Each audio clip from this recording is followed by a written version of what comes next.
हमारे माननीय प्रधानमंत्री जी सांसद हैं, और वहाँ की एक स्टूडेंट के साथ रात को क्या हुआ ये पूरे मीडिया में मौजूद है। वहाँ पे बेटियां सुरक्षित नहीं है, उनकी खुद की कॉन्स्टिट्यूएंसी में बेटी सुरक्षित नहीं है, तो ये पूरे देश का क्या जिम्मा लेते हैं। तांडव क्या होता है आप मणिपुर में जाकर देखिए। खुद के देश में एक छोटा सा राज्य है मणिपुर, उसको शांत नहीं करवा पाए। आज 5 महीने होने को आए। ये भारत के इतिहास का ये काला अध्याय कहलाया जाएगा, ये 9 साल जो मोदी सरकार के रहे हैं, कि उन्होंने स्वतंत्र संस्थाओं को, ईडी सीबीआई जैसी संस्थाओं को अपना टूल बना के इस्तेमाल किया अपनी सरकार लाने के लिए और विपक्ष का दमन करने के लिए, विपक्ष को बदनाम करने के लिए। 2 लोग, हम 2 हमारे 2, उसके अलावा किसी की बात नहीं है। ये दमन ही तो है।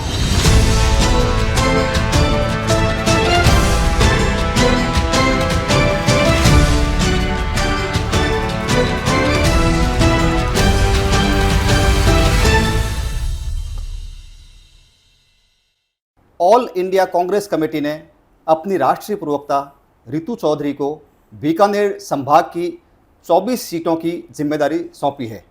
रितु चौधरी बीकानेर पहुंची है। मैं रुद्रा न्यूज एक्सप्रेस में रितु चौधरी जी का स्वागत करता हूं। बहुत बहुत स्वागत है रितु जी आपका, आप पधारे बीकानेर। बहुत धन्यवाद। राजस्थान में आपको बीकानेर संभाग की जिम्मेदारी सौंपी गई है।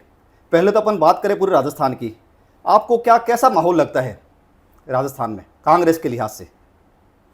देखिए, इसमें एक बात कहना बहुत ज़रूरी है कि एक ऐसा समय आ चुका है जबकि जो मोदी मैजिक जिसको बोलते थे जी, जो मोदी के नाम पे इलेक्शन लड़ा जाता था, आज वो पूरी तरह से जो है निरस्त हो चुका है। ये केवल कांग्रेस नहीं, ये हर वो व्यक्ति कह रहा है जो वोट देने जाता है। और ये जो भाजपा की जो पेरेंट ऑर्गेनाइजेशन है आरएसएस, वो खुद कहती है, वो ये भी कहती है कि अब जो है मोदी के नाम से जो है हम इलेक्शन नहीं लड़ेंगे।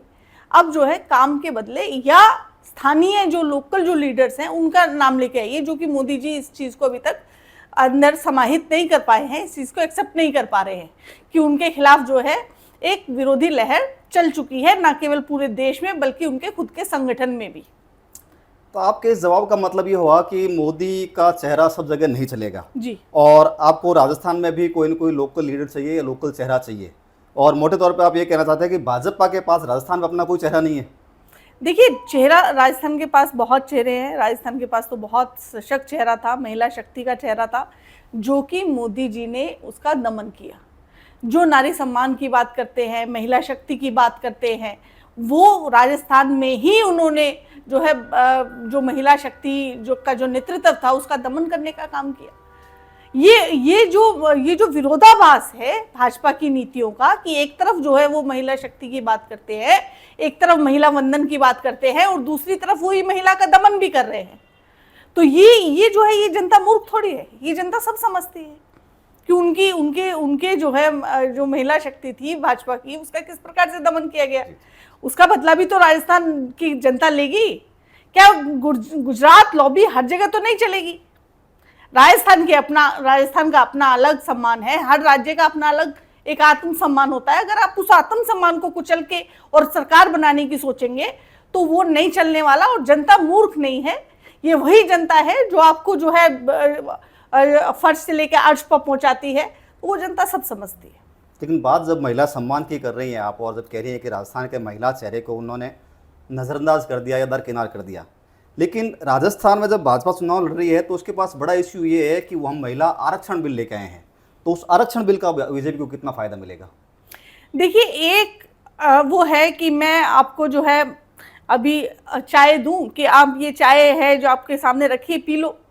ये चाय मैंने आपके बुलाया, सब जगह जो है बता दूं कि मैंने तो चाय पे बुलाया है आपको और आज चाय पिलाने वाली हूँ, लेकिन वो चाय आपको मिलेगी 8 साल के बाद। तो आप बताइए कि आप ये आपका न्योता कबूल है ये वाला?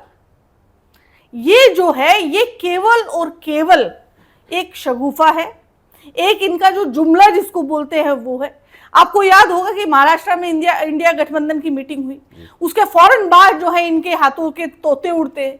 उसके फौरन बाद जो है प्रहलाद जोशी का ट्वीट आता है कि ऐसे ऐसे जो है एक जो है हम संसद की वो बिठा रहे हैं। मतलब इस तरह से ट्विटर पे जानकारी देना, ये तो भारत के इतिहास में, संसद के इतिहास में पहली बार चीजें हो रही है। तो हमें खुद भी हम हतप्रभावित रह गए। जो भाजपा के सांसद है उनको नहीं पता क्या हो रहा है, भाजपा के मंत्री है उनको नहीं पता क्या हो रहा है, तो पता ही नहीं है क्या हो रहा है। तो आनंद फानंद में जो है ये घोषणा कर दी गई कि महिला आरक्षण बिल लाया जाएगा। उनको लगा कि इसका कुछ फायदा होगा, लेकिन ये तो उनको बैक मार गया। बैक इसलिए कर गया क्योंकि वहां पर जब दलित महिलाओं की, ओबीसी महिलाओं के आरक्षण की बात की तो ये जवाब नहीं दे पाए। जो संसद में बार बार राहुल गांधी जी ने सवाल उठाया उसका जवाब नहीं दे पाए। केवल ओबीसी के ऊपर कि ओबीसी ओबीसी ओबीसी केवल बोलने से नहीं होता है, करने से होता है, जो कि कांग्रेस की सरकार करती है, कहती नहीं है। हमारे 4 मंत्री हैं जिसमें से 3 ओबीसी हैं मुख्यमंत्री। इनके 10 में से केवल 1 ओबीसी मुख्यमंत्री है जिसको इन्होंने बिल्कुल किनारे लगा दिया। पूरे मध्य प्रदेश के जितना भी इन्होंने चुनावी रैलियां की उसमें एक बार भी शिवराज जी का नाम नहीं लिया। क्या ये ओबीसी का ये अपमान नहीं है? क्या ये उस मुख्यमंत्री का अपमान नहीं है जो 18 साल से बैठा हुआ है? तो क्या ये जनता समझती नहीं है? अभी बात चल रही राजस्थान की। आपने कहा राजस्थान में एक चेहरा था बीजेपी के पास और महिला चेहरा था, उसको उन्होंने खत्म कर दिया। कांग्रेस में चेहरा, देखिए कांग्रेस जो है, कांग्रेस का चेहरा तो आपके सामने ही है। अशोक गहलोत जी की लगातार नीतियां उन्होंने घोषित की। जो जनता की वेलफेयर की जितनी भी है, आज तक कहीं भी किसी भी सरकार में इस तरह की, चाहे आप मेडिकल पॉलिसीज की बात करें तो पूरे देश में इस बात की चर्चा है कि 25 लाख की, उसके बाद फिर 15 लाख का फिर से, मतलब ये एक असंभव होने वाली बात है जो कि कांग्रेस सरकार ने संभव करके दिखाया, गहलोत जी ने संभव करके दिखाया। तो ये जनता के वेलफेयर की जो सोचने वाली सरकार है उसको लाना चाहिए, कि उस सरकार को लाना चाहिए कि जो केवल 2 जो है बिजनेसमैन की बात करती है, केवल उनका सोचती है कि कहाँ पे इनको जो है ठेके दिलवाए जाए, किससे बात करी जाए, केवल उनकी दलाली का काम करने वाली सरकार। ऐसी दलाल सरकार जो है वो नहीं चाहिए। अभी भारत की जनता को एक सशक्त सरकार चाहिए जो भारत की जनता के बारे में सोचती हो, राजस्थान की सरकार के बारे में सोचती हो, राजस्थान की जनता के बारे में सोचती हो। ये तो बात योजनाओं की हो गई, और चेहरा जो आप बता रहे हैं कि मुख्यमंत्री अशोक गहलोत होंगे, लेकिन पार्टी में ये तय नहीं दिख रहा है। पार्टी में 2 चेहरे चल रहे हैं। एक वो चेहरे जो मानेसर वाले थे, एक वो जो 25 सितंबर वाले जो कहते हैं कौन हाईकमान। यही मसला बार बार उठ रहा है। तो आगे क्या रहेगा? वही 2018 वाला दृश्य आएगा अगर कांग्रेस जीती तो? देखिए इस तरह की जो कयास है, इस तरह की जो बातें हैं, इस तरह की जो अफवाहें हैं, वो भाजपा ने अपने स्तर पर बहुत फैलाई और बहुत पैसा भी खर्च किया उसके लिए। लेकिन उसके बावजूद भी कांग्रेस ने जो एकता दिखाई है, देखिए हमारे कांग्रेस में जो है लोकतंत्र है, बहुत व्यापक जो है पैमाने पर हम लोकतंत्र की बात करते हैं, और पार्टी के अंदर भी लोकतंत्र है। तो यहाँ पे हमारे यहाँ ये नहीं चलता है कि नड्डा जी केवल दरवाजा खोलने के लिए जो है उनको रखा गया है, उनको राष्ट्रीय अध्यक्ष बनाया गया है। यहाँ पे कांग्रेस में अगर कोई लीडर है तो वो लीडर है, उसको बात कहने का हक है। वो ना केवल अपने प्रदेश के लीडर के खिलाफ बोल सकता है, बल्कि शीर्ष नेतृत्व के खिलाफ भी बोलने का हम उसे हक देते हैं। तो ये जो आज़ादी जो कांग्रेस पार्टी देती है, ये केवल एक लोकतंत्र का आभास जो हम देते हैं कि जो लोकतंत्र पार्टी में है उसी लोकतंत्र की अपेक्षा जो है भारत की जनता करती है कि जो हम भारत में भी देंगे। मतलब इस असंतोष, ये तो हमें गर्व है इस चीज, इस असंतोष को आप पार्टी का आंतरिक लोकतंत्र बताती है। ठीक है, चलो असंतोष ठीक है, असंतोष होता है। असंतोष को जाहिर करना, हम उसे जाहिर होने देते हैं, हम चाहते हैं कि लोगों के सामने आए, लेकिन भाजपा उसी असंतोष को दबाने का काम करती है। मोदी सरकार में केवल और केवल 2 चेहरों की बात होती है, 2 लोग, हम 2 हमारे 2, उसके अलावा किसी की बात नहीं है। ये दमन ही तो है सभी सांसदों का, सभी मंत्रियों के जो जितना भी मंत्रिमंडल है उसमें देख लीजिए, उनको खुद को ही नहीं पता कौन सी फाइल आ रही है, कौन सी साइन। उनको तो बोल दिया जाता है फोन पे कि फाइल साइन कर देना, वरना दूसरा मंत्रालय देख लेना डिमोशन के लिए कौन सा चाहिए। तो ये इस तरह का नहीं है, ये तो कांग्रेस जो है जनता की बात करती है और लोकतंत्र को उठाने की बात करती है। आपने बात कही कि योजनाएं अच्छी थी, मेडिकल की योजनाएं, एजुकेशन की या जो भी थी अशोक गहलोत की, उसके बूते आप वापस सरकार रिपीट करेंगे। जी, बीजेपी का जो कहना है वो कुशासन का स्वाभाविक आरोप लगते हैं उनके। अभी जो बड़ा इश्यू है वो है जल जीवन मिशन में घोटाला और ईडी की एंट्री। ईडी कांग्रेस के लगभग हर नेता के घर पहुंच चुकी है, क्या कहना चाहेंगे आप? देखिए सबसे पहले तो मैं कहूंगी कि भारत के इतिहास का ये काला अध्याय कहलाया जाएगा, ये 9 साल जो मोदी सरकार के रहे हैं, कि उन्होंने स्वतंत्र संस्थाओं को, ईडी, सीबीआई जैसी संस्थाओं को अपना टूल बना के इस्तेमाल किया अपनी सरकार लाने के लिए और विपक्ष का दमन करने के लिए, विपक्ष को बदनाम करने के लिए। तो ये काला अध्याय, ये जो है पत्रकार, आप जैसे जो जिम्मेवार पत्रकार हैं, ये बाकायदा बड़े बड़े संपादकीय अब लिखेंगे इस चीज़ पर कि ये इस तरह से जो है इन संस्थाओं का इस्तेमाल किया गया था।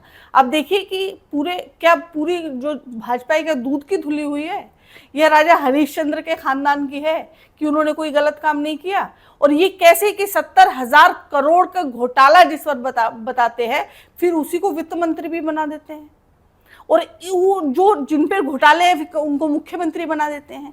तो क्या मतलब इस प्रकार का विरोधाभास कि जो केवल और केवल विपक्ष के नेताओं पर ईडी की रेड डालना, और ईडी की रेड डालते हैं उसके बाद कुछ मिलता नहीं है, यानी कि ईडी का ना केवल उसका इस्तेमाल गलत कर रहे हैं, बल्कि ईडी की जो खुद की एक जो उसका सम्मान है वो भी कम कर रहे हैं, क्योंकि जो ईडी पर जो दबाव डाल के जो काम कराए जाते हैं फिर उसमें कुछ निकलता भी तो नहीं है।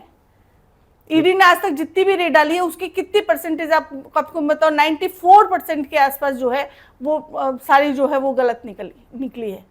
हालांकि पवन खेड़ा तो उनका फ्रंट वॉरियर कहा है इनको जी फ्रंट, और खुद सुप्रीम कोर्ट ने बोला है, ये सुप्रीम कोर्ट ने खुद कहा है कि जब आपके पास प्रूफ नहीं है तो आप कैसे, जो पहले आप प्रूफ लेकर आइए, उसके बाद छापे डालिए। आप छापा पहले डालते हैं, बाद में प्रूफ डालते हैं, महीने चले जाते हैं, महीनों बीत जाते हैं, साल बीत जाते हैं, आप प्रूफ नहीं इकट्ठे कर पाते।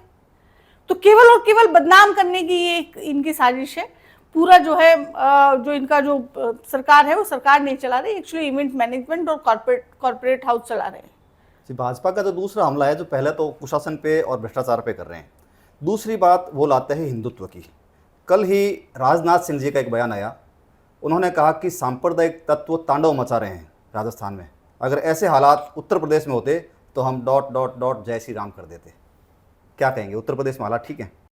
गहलोत साहब, आपकी सरकार क्या विकास करेगी? क्या जनता की समस्याओं का समाधान करेगी? सरेआम लोगों के गले काटे जा रहे हैं। क्या हुआ भीलवाड़ा में? आदर्श कार के ऊपर लगाना चाहता हूं। क्या आपने राजस्थान की जो पुरानी परंपरा सद्भाव की चली आ रही थी, उस सद्भाव की परंपरा को आपने तोड़ा है। आपने राजस्थान की जनता की विश्वास को आपने चोट पहुंचाई। कहां चले गए थे? और बहनों भाइयों, मैं भी उत्तर प्रदेश का मुख्यमंत्री रह चुका हूं और मैं जानता हूं, जब तक किसी राज्य की कानून और व्यवस्था के हालात बेहतर नहीं होंगे, उस राज्य का कोई मातालाल विकास नहीं। सांप्रदायिक तत्व तांडव नृत्य कर रहे हैं और आप चैन की नींद सो रहे हैं। अरे बनाकर देख लीजिए बहनों भाइयों। देखिए उत्तर प्रदेश में क्या हालात हैं, ये तो कल आपने देखा होगा कि उत्तर प्रदेश से जो है हमारे माननीय प्रधानमंत्री जी सांसद हैं, और वहाँ की एक स्टूडेंट के साथ रात को क्या हुआ ये पूरे मीडिया में मौजूद है। वहाँ पे बेटियां सुरक्षित नहीं है, उनकी खुद की कॉन्स्टिट्यूएंसी में बेटी सुरक्षित नहीं है, तो ये पूरे देश का क्या जिम्मा लेते हैं। और सांप्रदायिक तांडव क्या होता है वो तो आप मणिपुर में देखिए, जिसका नाम भी लेने से जो है इनके मंत्री, इनके सांसद, इनके एमएलए, इनके नेता, खुद माननीय प्रधानमंत्री जी मणिपुर का बोलने को तैयार नहीं है। तांडव क्या होता है आप मणिपुर में जाकर देखिए।